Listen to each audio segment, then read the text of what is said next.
কোনেও যদি মোৰ লগত বেয়া নাপাতে মোক কি হ'ব কি হ'বনো নিজে থাকিবা কাম কৰিবা পঢ়িবা চাকৰি কৰিবা চবৰে গাৰ্লফ্ৰেণ্ড হৈ গ'ল মোৰ মানে চবৰে বিয়া হৈ গ'ল বেয়া পাতিলে চবে তো মই অকলে টাইমটো কি হ'ব পাপাই যেনেকে তোমাৰ লগত বেয়া পাতিলে এতিয়া তুমি পাপাক ভাল পোৱা তো এতিয়া তোমাৰতো বাচ্চা হ'লে মোৰ পাপাই এতিয়া মোৰ পাপা বুলি গ'ল এতিয়া মই ডাঙৰলে কাৰ পাপা বহিম যদি মই কাৰ লগত বিয়া নাপাতিম সেইটো এতিয়া নকওঁ সেইটো ধেমালি কৰিছিলোঁ চিৰিয়াছলি ল'লে বাই থেংক ইউ জীৱনসংগী এজন হয়তো সকলোকে প্ৰয়োজন উভতি চাই ভাবিছোঁ যে নহয় কোনোবা এজন লাগে সাহস পাব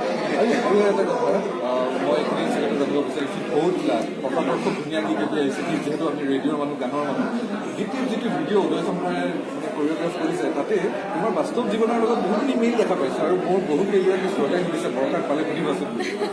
আচলতে উদয় মোৰ সাংঘাতিক ভাল বন্ধু উদয় আমাৰ প্ৰায় 20 বছৰ সি একজেক্টলি কেইবছৰ হৈছে সিয়ে ক'ব পাৰিব কিন্তু প্ৰায় 20 বছৰ মান হ'ল আমাৰ বন্ধুত্বৰ গতিকে মোৰ জীৱনৰ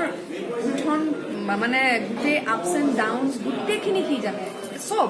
আগতে মানে কাৰোবাৰ লগত প্ৰেম হ'লেও যদি ল'ৰাটো তাৰ পচন্দ নহয় মোৰ ঘৰত গৈ পেলাই সি লগাই দিয়েগৈ মানে ইমান বদমাছ গতিকে সি মোক কৈ আছিলে গান এটা কৰিম এনেকুৱা বিৰাট সুন্দৰ প্ৰশান্তৰ গানটো ইমান সুন্দৰ গাইছে কথা ধুনীয়া বৰ ধুনীয়া অনুভৱী গীত এনেকুৱা কৰিলে কেনে হয় মই বেয়া পাওঁ খুব মানে বাস্তৱ জীৱনটো এনেকৈ ৰীলত দেখুৱাবলৈ কিন্তু ষ্টৰিটোৱে মোক টাচ কৰিলে বিশেষকৈ সংলাপ যিখিনি তৈয়াৰ কৰিছিলে